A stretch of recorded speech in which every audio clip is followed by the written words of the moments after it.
Cuando me invitaron a hablar acerca de úlceras por presión, yo dije, chin, van a volver a decir otra vez Rosalinda con úlceras por presión.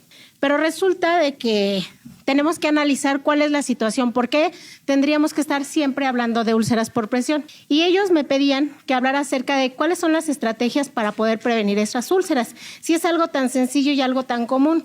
Díganme, ¿quiénes conocen las úlceras por presión? Todos las conocemos. ¿Quién no ha tenido un familiar o un paciente que no haya desarrollado una úlcera por presión? Que no. Somos como la minoría. Casi todos estamos en contacto con ellas. Y entonces, para seguir con nuestro tema, les puedo decir que estrategias no son estrategias como tan difíciles. Es algo muy sencillo, es algo que nosotros, las enfermeras, trabajamos a diario y que vamos a ir viendo. Entonces, ¿por qué hablar acerca de las úlceras por presión? Porque es uno de los indicadores de inicio de lo que es la atención de los servicios hospitalarios en enfermería.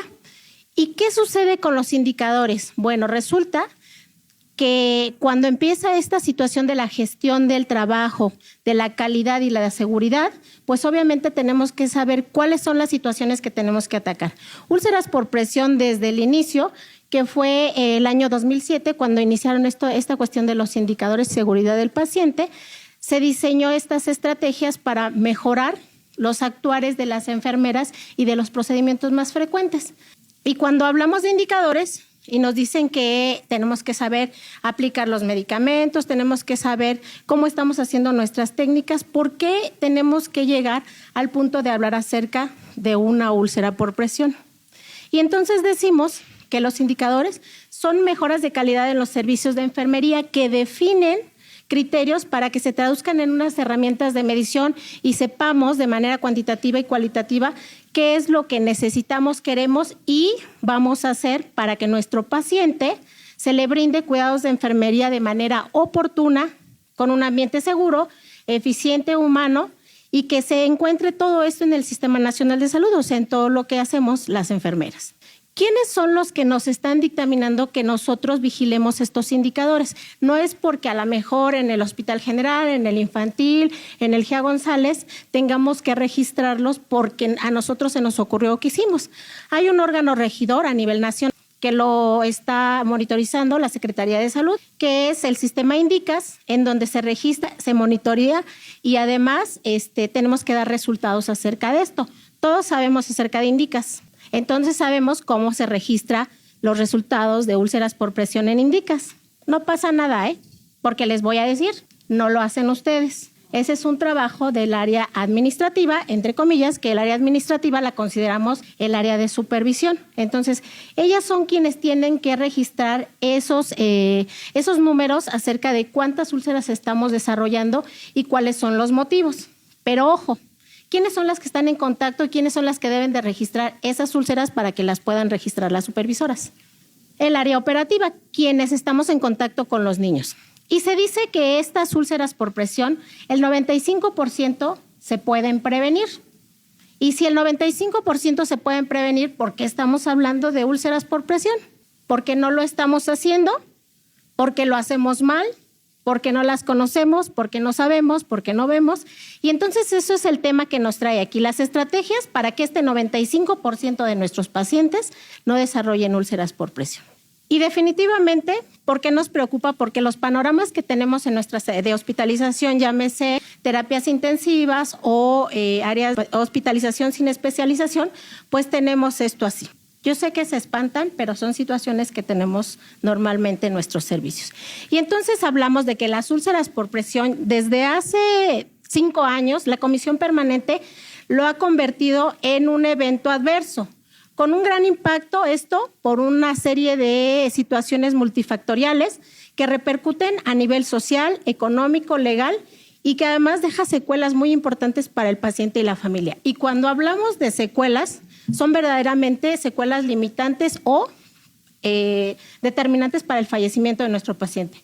Pero ojo, les hablaban acerca de una cuestión legal, no económica, pero legal. Cuando hablamos de cuestiones legales, nos repercute a todas las personas, porque esto es muy importante en nuestra vida diaria. Pero veía sus caras cuando les hablaban acerca de la legalidad de los niños y todo el mundo estaba muy preocupado. hicieron comentarios aquí acerca de cuáles son las situaciones que se presentan en cada una de sus unidades. Y entonces digo, si se preocupan por una situación legal acerca del derecho del niño, tienen que preocuparse porque esto a nivel mundial se está presentando como una situación legal. Desde el 2012, la Comisión Permanente legisló el que las enfermeras somos las culpables y las responsables de que un paciente desarrolle una úlcera por presión. Y cuando yo les digo la Comisión Permanente es porque es una situación legal y esto prácticamente nos lleva a tener estas situaciones. Número uno, hay incremento de lo que son los costos hospitalarios, que eso es a lo mejor lo que les preocupa a las autoridades de nuestros hospitales y a niveles muchísimo más altos. Aumentan las estancias hospitalarias, obviamente tratamientos, y esto se refleja hacia el aumento de los costos hospitalarios. Afecta la esperanza de vida que tenemos de nuestro paciente y de nosotros mismos. Disminuye la percepción de lo que es la calidad de la atención. Quiere decir que si a mayor número de úlceras que tenemos, es menor la calidad o la seguridad que estamos dando de atención. ¿Qué piensan?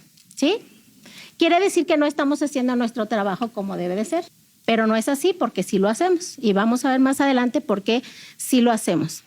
Cuando yo les digo que hablemos en un contexto legal, la situación se torna muy difícil y complicada. Aquí en México ya saben que nuestras leyes no están tan bien establecidas o más bien se aplican a quien pues en su momento creen que es el responsable o creen que es el culpable de la situación. Y en todo el mundo tienen problemas de úlceras por presión, no porque nosotros seamos pobres, no tengamos presupuesto o porque no trabajemos en una unidad de tercer nivel, no tenemos problemas, pues no. En Estados Unidos y en Europa también tienen el mismo problema que nosotros y les voy a decir, tienen colchones alternos, tienen colchones de gel, tienen todos los insumos para proteger la piel, pero desafortunadamente también tienen este problema y más adelante veremos y vamos a concluir qué es lo que está pasando. Y entonces decimos que las denuncias penales, no en nuestro país, pero en otros lados, ya son muy proactivas. Hay demasiadas demandas por úlceras por presión en donde desafortunadamente a las enfermeras les están haciendo suspensión de su ejercicio profesional. Están retirando licencias por el desarrollo de úlceras por presión. Hay demandas civiles en contra de las instituciones, que bueno, legalmente eso trabaja y va en evolución y se mejora. También indemnizaciones económicas, que a lo mejor es como lo lucrativo para las familias que pierden un familiar que desarrolló una úlcera por presión. Bueno, probablemente mi paciente ya falleció, ya nada me lo va a recuperar, pero si tengo oportunidad de tener una indemnización por esa situación, lo voy a hacer, que a lo mejor es el foco amarillo que vamos a tener en México en algún momento cuando haya una replicación de todo esto. Pero sí tenemos que pensar que todo esto le repercute a las enfermeras, ¿sí? No esperemos a nuestras leyes se realicen de manera adecuada, porque si no, vamos a ir todas las enfermeras a una situación legal o inclusive a las demandas laborales que podemos tener. ¿Quién no ha tenido una úlcera por presión con un paciente? No. Entonces, todas estamos expuestas a que nos hagan una demanda por el desarrollo de una úlcera por presión, que a lo mejor no tenemos la responsabilidad total, pero que finalmente pues somos parte de. Entonces, cuando nosotros hablamos acerca de las úlceras por presión y las estrategias, todos necesitamos saber qué son las úlceras.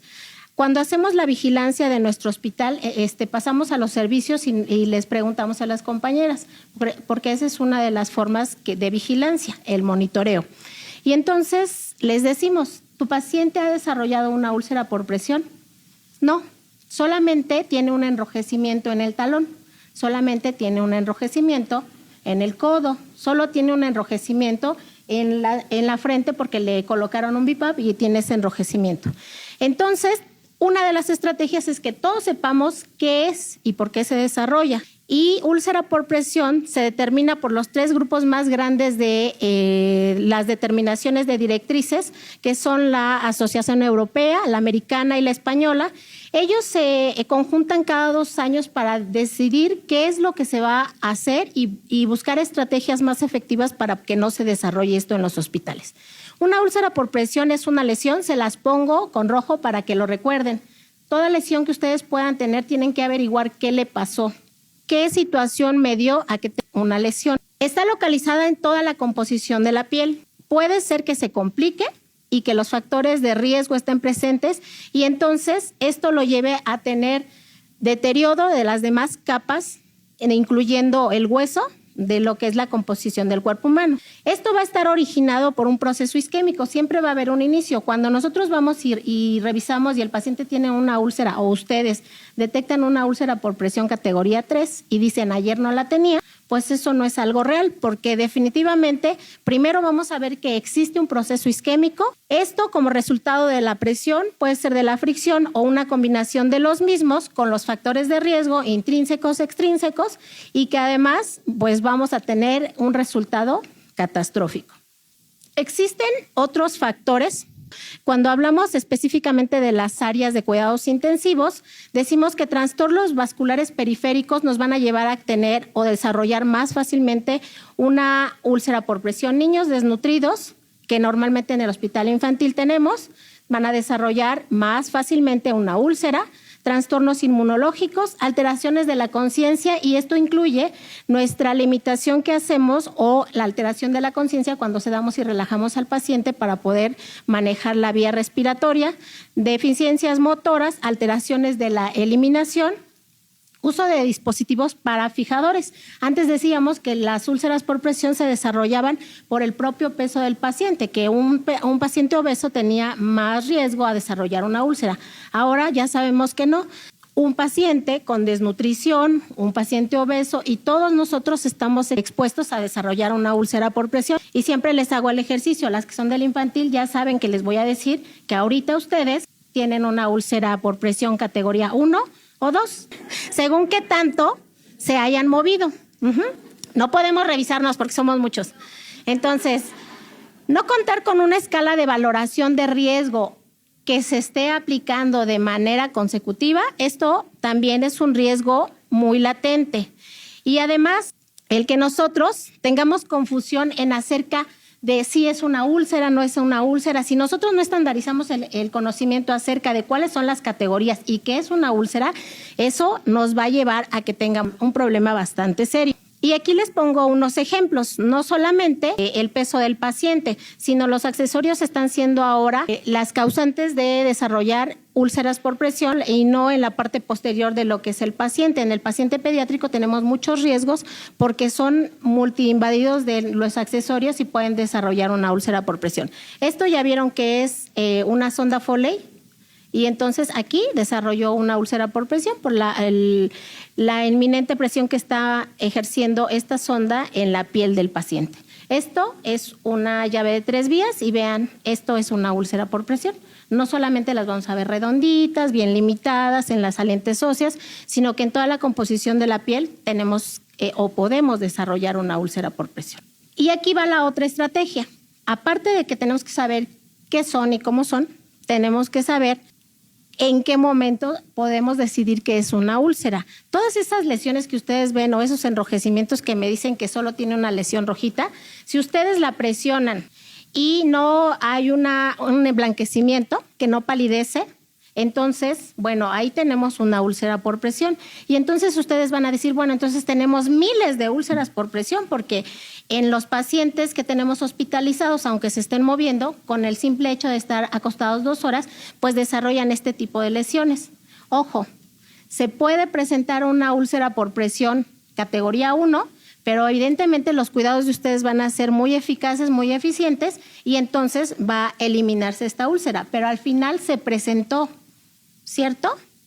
Entonces no son enrojecimientos, tenemos que llamarles como son. Úlceras por presión categoría 1.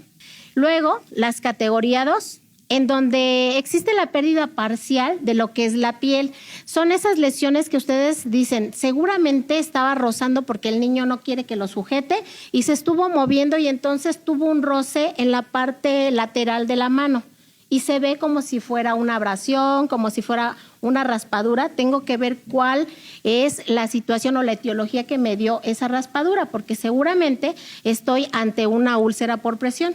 Puede aparecer también una ámpula y ahí ya hay pérdida de la continuidad. ¿Qué es lo que sucede? Muchas veces tenemos la idea o nos quedamos con esa idea que dicen que las ámpulas no se tienen que tronar. que para que se absorba el líquido y que no haya ningún problema y no expongas al paciente a una infección porque quitaste eso. Si nosotros analizamos y es una úlcera por presión, se tiene que retirar, porque si no, esta úlcera con esa ámpula va a llegar a tener una complicación y va a ser una úlcera categoría 3 después de 2 o 3 días si no quitamos el factor de riesgo. Entonces, por eso es tan importante que ustedes analicen si es una úlcera categoría 2 o si es una ámpula que le salió por una quemadura o por otra situación especial. Las de quemaduras sí se manejan de manera diferente.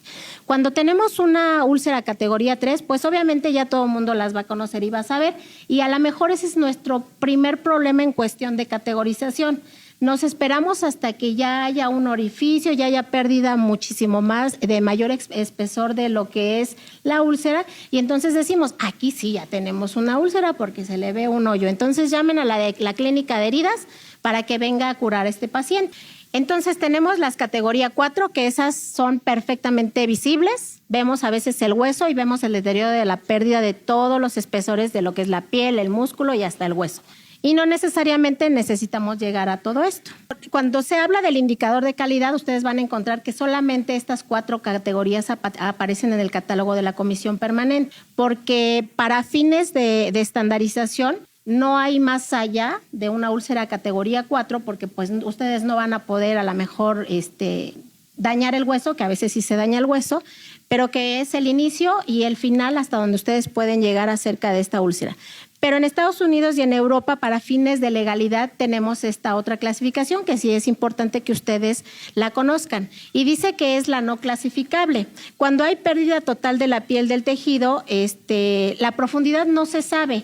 Es cuando vemos esas úlceras que tienen una escara, porque ahí sí es una escara, cuando la piel se necrosa y no nos permite ver hacia dónde o hasta dónde tenemos esa úlcera. Y cuando se sospecha lesiones de tejido profundo, en pacientes obviamente con situaciones muy específicas y que además probablemente ya tienen una osteomielitis. Cuando presentan una infección es cuando nosotros hablamos de estas lesiones profundas. Luego entonces, si nosotros no hemos acabado de estandarizar el conocimiento acerca de las categorías, pues no podemos avanzar a esto. Entonces, que se vayan ustedes de aquí con la idea de que tenemos 4 categorías y que tenemos que integrar nuestras úlceras a esas 4 categorías y no dejar avanzar de la 2. ¿Todos estamos de acuerdo con eso? ¿Quién es el protagonista de todo esto? Hablamos de úlceras, úlceras, úlceras y úlceras y úlceras. Hablamos de prevenir, hablamos de tratar. ¿A quién vamos a prevenir? Cuando hablamos de prevención decimos que es una limitación del daño, ¿están de acuerdo? ¿A quién no tenemos que dañar inicialmente? ¿Al paciente? ¿Quién es nuestro protagonista? Si yo les digo que tiene una infección en el riñón, ¿a quién le voy a dar el tratamiento? Al riñón. Si tiene algún problema del corazón, al corazón. Entonces, en las úlceras por presión, ¿a quién vamos a cuidar? Exacto. Entonces, se nos olvida que existe este órgano tan maravilloso que nos hace vernos preciosas, hermosas, sin arrugas, con arrugas, blancas, morenitas, cafés. Y entonces, ese es nuestro protagonista. Y entonces pensar en que va a ser lo primero que yo haga, antes de pensar en que mi paciente va a tener una úlcera por presión, que tengo que cuidar esta piel. Acuérdense, las situaciones que son extremas siempre nos van a traer problemas. En una clase que estábamos hablaba una maestra de no es malo hacer las cosas. Tal vez el exceso de hacer las cosas sea lo que nos esté perjudicando. Si nosotros tenemos reseca la piel, porque ahí va. Cuando hablamos del manejo de las heridas, siempre dicen, si no tiene agua, pónsela. Si tiene, quítasela. No es poner ni quitar, tenemos que tener un equilibrio. Acuérdense que el cuerpo y el ser humano mantiene un equilibrio entre él mismo para que pueda seguir adelante. Si nosotros tenemos una piel seca, 2.5 veces mayor que ustedes va a tener riesgo, porque ustedes, fíjense, son sanos, comen bien, hacen ejercicio, se oxigenan y aún así llevan 2 horas, ¿verdad? Llevan sentados y ya tienen una úlcera categoría 1. Imagínense el paciente si tiene una piel reseca con una patología que le va a deteriorar la oxigenación, que a lo mejor tiene fiebre. Pongámonos en el escenario que es un paciente con fiebre. Le ponemos humedad, tiene fiebre, pero además al inicio de esa fiebre su piel se tornaba seca. Entonces, ustedes tienen que proteger la piel porque 2 veces más riesgo que va a tener que ustedes. Pero ojo, por lo regular en nuestros niños y más en las áreas de cuidados intensivos, este riesgo se aumenta porque la humedad es mucho más peligrosa que el tener seco la piel del paciente. 5 veces mayor el riesgo de que desarrollen una úlcera por presión y entonces más adelante vamos a ver cuáles son los factores de riesgo y entonces ustedes van a sumarle estas 5 veces a todos los factores de riesgo. Tenemos que prevenir y tratar las lesiones. Yo preferiría que las previniéramos y que si se presentan, limitar el daño. Tenemos que prevenir el deterioro de la piel. Siempre que hablemos de úlceras por presión, nos vamos a dirigir hacia lo que es el cuidado de piel. Tenemos que proteger la piel maltratada de estos efectos de la presión. Si ya dijimos que lo que nos está provocando una úlcera es tener lesionada la piel y además ponerle presión, pues tenemos que tener la limitación de esa presión. Favorecer un medio ideal para que ese proceso de cicatrización, cuando ya tenemos una úlcera categoría 3, pues se dé de mejor manera. Pero bueno, es que a mí me gusta más tratarlas y ver que el paciente se va sin una úlcera por presión, porque así me siento bien, porque así soy maravillosa. Pero seguramente hay compañeras que dicen, no, nosotros no tenemos problemas en nuestro hospital. Y esta es otra estrategia. El que nosotros convenzamos a las personas de que todos los pacientes tienen riesgo, sanos, enfermos, en un hospital, en una casa, pueden desarrollar una úlcera por presión. Porque si nosotros tenemos esta idea, pues se va a tornar muchísimo más complejo. Y no me dejará mentir la jefe de la terapia médica. Ella siempre se angustia muchísimo porque dice que sus pacientes son especiales. Y yo le digo que todos somos especiales, no solamente sus pacientes. Ella sí se preocupa porque dice que problemas serios. Yo creo que todos tenemos los problemas, nada más que ella se angustia más. La comisión permanente establece que necesitamos hacer prevención. Están vigilando el indicador de úlceras por presión. Pero ¿quién tiene realmente trabajado un programa? Que yo sepa, solamente el ISSSTE de Zaragoza y nosotros el Hospital Infantil, que estamos empezando, llevamos 6 años, pero que el resultado ha sido muy bueno gracias a los cuidados que mis compañeras hacen, llámese hospitalización o terapias intensivas. Y entonces, este programa desde hace 6 años lo desarrollamos, ¿para qué? Para no tener úlceras por presión en nuestro hospital, el cual obviamente lo tendrían que trabajar las autoridades de nuestros hospitales. Por ahorita es un proceso que llevamos y entonces a cada uno se le van destinando qué actividades tiene que realizar para que todos en algún momento podamos hacer esta protección. Se forma un comité de vigilancia para que a diario y de manera subsecuente podamos hacer nuestra valoración de riesgo y vamos a ver quiénes son candidatos a desarrollar, pero también quiénes están desarrollando una úlcera. Y díganme quién hace eso. ¿Quién sabe si desarrollan una úlcera a los pacientes? Las enfermeras que están en el área operativa. Entonces, ese es el primer punto. Necesitamos hacer ese programa encaminado a las estrategias para nuestras compañeras operativas. Número 2, ¿quiénes o a quién le tenemos que informar de que el paciente desarrolló una úlcera por presión? Porque les voy a decir, nosotras somos muy pobres, solo tenemos una clínica. Aquí en el GEA González me encontré con la novedad de que tiene una clínica de estomas, una de heridas y además una de cuidado de piel y úlceras por presión. Y yo dije, wow, yo quiero así. Entonces, ¿ya vieron cuál es la línea? El personal operativo, la jefe, la supervisora. En este caso, son las supervisoras quienes suben a la plataforma esa información, porque aunque la direccionemos hacia la clínica de estomas, finalmente tiene que llegar hacia quién va a hacer el reporte de ese indicador.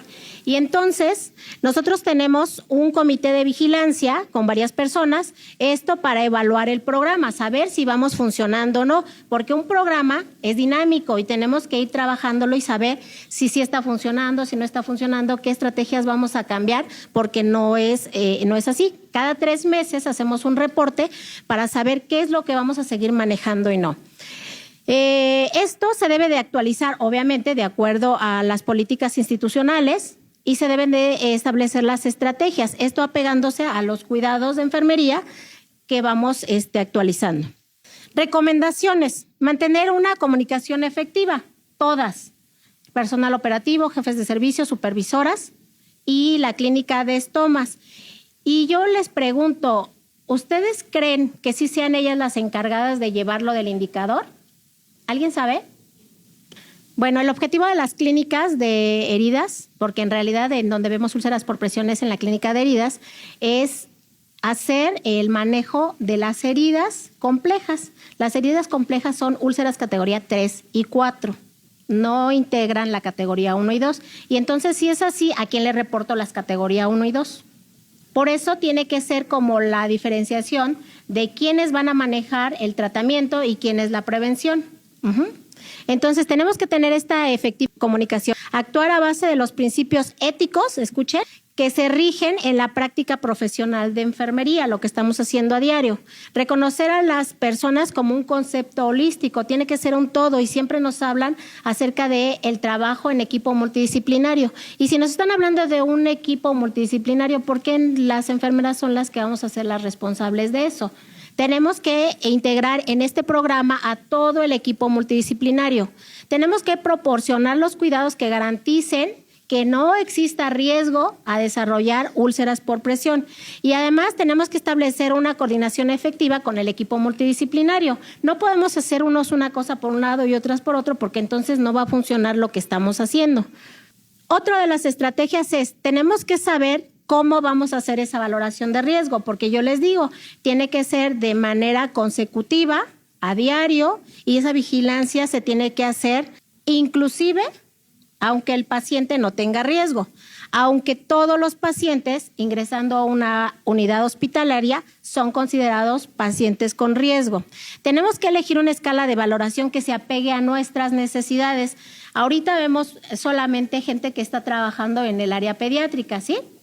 Y entonces todos vamos a hacer una valoración de riesgo que de manera cuantitativa vamos a ver quién tiene riesgo bajo, riesgo alto o riesgo moderado. Para que nosotros sepamos y sea más práctica la situación, la Comisión Permanente hizo ya una investigación acerca de cuál es la escala más sensible, la más sencilla y la que se apega a las necesidades de los mexicanos. Y entonces ellas nos dicen que tenemos que utilizar Braden.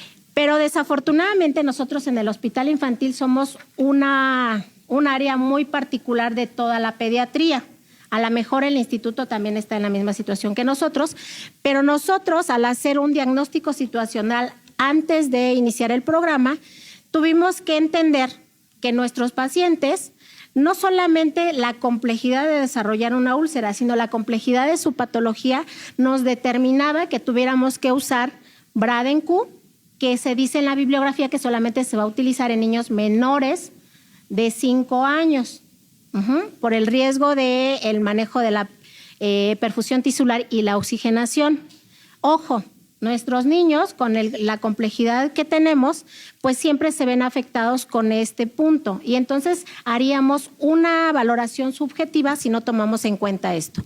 Y luego tenemos un área neonatal. Ustedes saben que son pacientes mucho más especiales y entonces hay una que se llama Braden modificada, que el nombre es NRSN, con las siglas en inglés, y que lo que más bien agrega a todos estos puntos que son los factores de riesgo es la condición física general, que no nos va a poder decir cómo se encuentra y entonces lo hacemos con una situación clínica. Y estos son nuestros registros que llevamos a cabo para hacer una evidencia por turno y de manera diaria. Diaria se hace una valoración de riesgo matutino, vespertino y nocturno, y especificando aquí la escala que vamos a utilizar.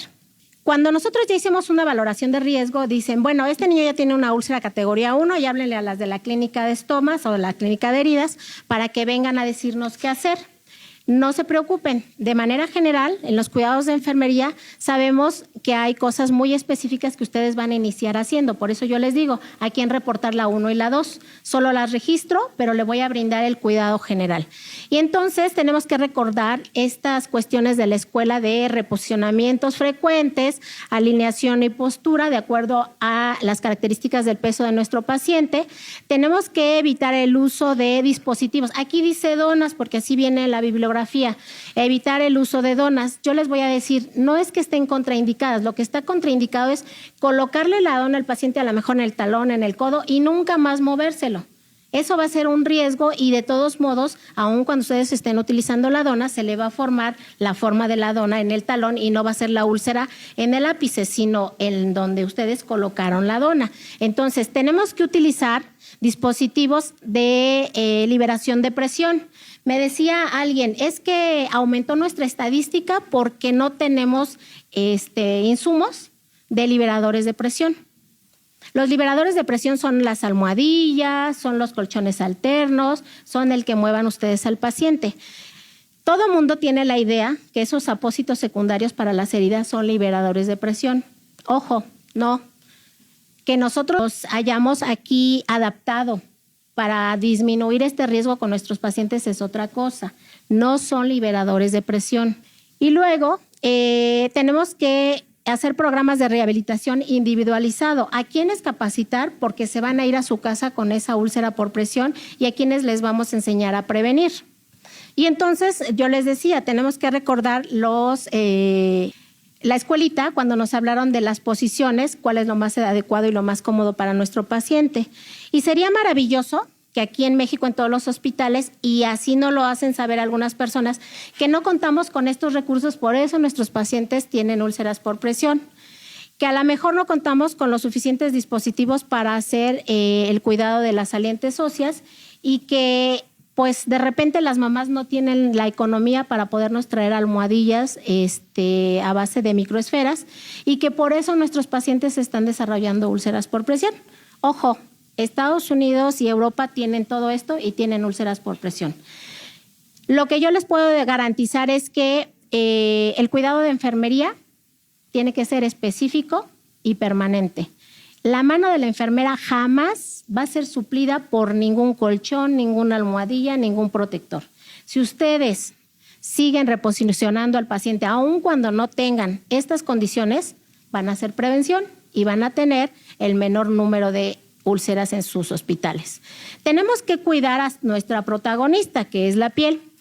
Valorar la piel cefalocaudal en sitios de presión específicamente. Yo diariamente hago el baño, ya sea de esponja, de regadera, pero tengo la oportunidad de revisar a mi paciente en toda la constitución de la piel. Esa es valoración. Tenemos que individualizar a qué pacientes sí les vamos a hacer baño seco, a qué pacientes los vamos a dar baño de regadera y cuáles son las situaciones para cada uno. Se nos ha estado olvidando las cosas sencillas. ¿Cómo vamos a realizar el baño de esponja? ¿Cómo nos dieron la indicación de hacer el baño seco? Utilizar cremas hidratantes evitando lociones y talcos. Acuérdense que desde hace muchos años ya están prohibidos los talcos y están prohibidas las lociones a base de alcohol. Inclusive las cremas que tienen algún aromatizante no las pueden utilizar, porque eso les va a crear un riesgo en cuanto a humedad y en cuanto a lesión en la piel. Identificar a los pacientes que son incontinentes y aplicar programas de manejo dirigidos a ellos. Y cuando hablamos del paciente pediátrico, díganme si existe alguno que no podamos considerar incontinente. Todos tienen por lo menos alguna situación en la que nosotros vamos a tener que considerarlos de manera incontinente. Entonces, después de sus 5 veces más riesgo de la piel porque está húmeda, decimos que el paciente es incontinente, súmenle otras 5 veces más de riesgo. Y que sí podemos utilizar protectores cutáneos que ahora ya hay en el mercado y que nosotros tenemos la bendición y el beneficio de tenerlos, que son los ácidos grasos, cremas con polímeros, protectores aislantes de lo que es la humedad. ¿Para qué sirven estos protectores aislantes de la humedad? Alguien me dijo alguna vez, es que cicatriza, el Aldanex cicatriza. no puede cicatrizar porque es un plástico con dimeticona para proteger la piel. Entonces, más bien aísla el factor de riesgo que ustedes están teniendo, que es la humedad, para que ese proceso de cicatrización se lleve a cabo de manera adecuada. Que los ácidos grasos tienen bien poquito que llegaron a México y que son muy caros, así lo referimos, sí, pero que en algún momento pues a lo mejor los podemos tener o los podemos gestionar para algunos pacientes de manera muy específica.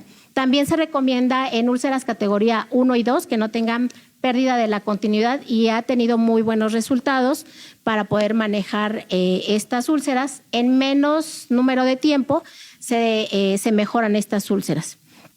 Y que además, vuelvo a recordarles, el exceso de humedad. ¿Y con qué tenemos exceso de humedad? No solamente en el pañal, el paciente transpira, el paciente necesitamos cambiarle la ropa de cama. Yo sé que a veces pues no contamos con los insumos adecuados, pero que sí podemos hacerle a la mejor el removerle, el que no tenga arrugas, el que no tenga algunos residuos de materiales que nosotros utilicemos. Todo eso les puede desarrollar un riesgo para que su paciente tenga una úlcera. Los drenajes, las fugas de estos drenajes, el no contar con sistemas colectores adecuados para los drenajes también nos constituyen un riesgo de todo esto. Y el exudado de las heridas o de los apósitos que nosotros podamos utilizar, eso también es un riesgo. Y aquí entra lo de los famosísimos liberadores de presión.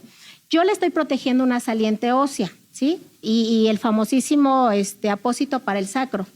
Pero resulta de que mi compañera de la mañana se lo colocó y le puso un marco adhesivo para que se fijara de manera adecuada.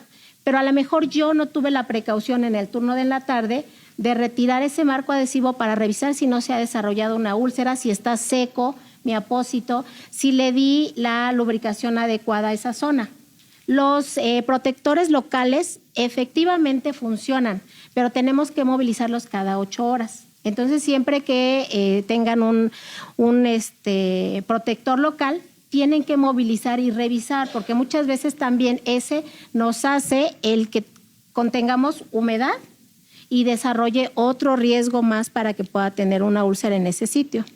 El soporte alimenticio es vital, eso lo compete ya a otras áreas, pero que afortunadamente en el hospital, como sí se trabaja en relación a un equipo multidisciplinario de acuerdo a las necesidades de nuestro paciente, pues a lo mejor no tenemos problemas, pero quien no cuenta con eso, sugerirle, yo no le voy a indicar, yo enfermera no le voy a indicar la dieta al paciente, pero que sí podemos sugerírsela a su médico tratante para que la ingesta de los nutrientes que se estén dando sean con mayor aporte multivitamínico, hiperproteico, a veces pues hipercalórico para algunos niños y que tenemos que estar viendo que esté bastante hidratado. Acuérdense, la humectación la vamos a dar a la mejor con los protectores cutáneos, pero la hidratación de la piel la damos por la vía oral tomando los líquidos. Y que obviamente esta estrategia, que yo creo que es una de las mejores herramientas que podemos tener y que por eso estamos aquí, es implementar programas educativos que incluyan a todos los profesionales de la salud, a la familia y a los pacientes. En el caso de adolescentes o preescolares, ya no se entiende ni hablar de manera sencilla para que ellos puedan también protegerse cuando estén hospitalizados. Evaluar estas eficiencias acerca de los programas que tenemos de preventivos. Actualizar a los profesionales de la salud, ponemos enfermeras y médicos en algún momento, pero yo creo que es al equipo multidisciplinario, no solamente a las enfermeras, pero que como tenemos también nosotras la encomienda de educar a todos los profesionales de la salud que están alrededor de los pacientes, pues obviamente que esa es una tarea titánica, pero que finalmente podemos hacerlo. ¿Por qué? Pues porque ellos van a ser el apoyo de ustedes. Y entonces, cuando desafortunadamente pues ya tenemos una úlcera, obviamente tenemos que hacer estrategias. ¿Para qué? Porque bueno, pues ya se le hizo la úlcera, ya ni modo. Entonces, identificar de todas formas los factores de riesgo ante la presencia de cuál es la categoría que tenemos. Vamos a establecer un tratamiento eficaz tanto para la prevención como para el tratamiento, cuidados muy específicos si estamos haciendo la prevención o estamos haciendo el tratamiento, y tenemos que estar evaluando de manera recurrente. Hace rato nos hablaban del proceso de enfermería y que es una retroalimentación y revaloración cada que volvamos a hacer nuestro procedimiento para que esto tenga una eficiencia y una eficacia de manera adecuada. Y que si tienen alguna duda en relación a lo que vimos en esta presentación, las invito a meterse al CENETEC, donde es el órgano maestro y el catálogo maestro de lo que son las guías clínicas, que forma parte de lo que es el trabajo de enfermería en cuanto al proceso. Intervenciones de enfermería en la prevención de úlceras por presión en los niños y en los adultos en segundo y tercer nivel de atención. No quiere decir que en el primero no lo haya, pero obviamente pues ellos tienen sus programas bien establecidos para lo que es prevención, porque están enfocados el primer nivel a lo que es la prevención. Ustedes no lo saben, pero el día 19 de noviembre es el Día Mundial de la Prevención. En la página de AMSICHAC, que es la Asociación Internacional de Manejo de Heridas, o la GNAUPP, que es la Asociación Española del Manejo y de Prevención, les hacen una invitación, es gratis el entrar ahí a esa página, y les hacen la invitación.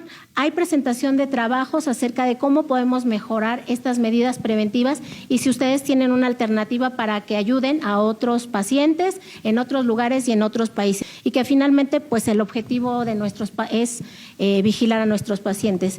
Y termino diciéndoles que pues obviamente en la vida uno quiere correr, pero desafortunadamente a veces no se puede. Con las úlceras por presión a veces tenemos que caminar y bueno, si no podemos caminar, pues tenemos que trotar, pero nunca tenemos que detener nuestro paso para que sigamos haciendo nuestro trabajo de manera digna, segura, con calidad y con calidez. Muchas gracias.